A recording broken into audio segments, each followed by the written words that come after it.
Pushing past fear. Fear is just false evidence appearing real, but it's one of the things that cripples most creatives from taking action to improve their life and business.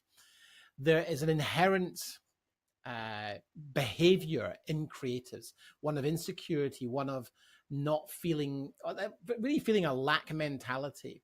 And fear stops most people from taking action. So what happens is sometimes I'll talk to someone who's thinking about, developing their business, but they'll come up with stories as to why they don't want to invest, why they don't want to put money into themselves. And that's okay, as long as you recognize that fear is probably stopping you from becoming the truest version of yourself.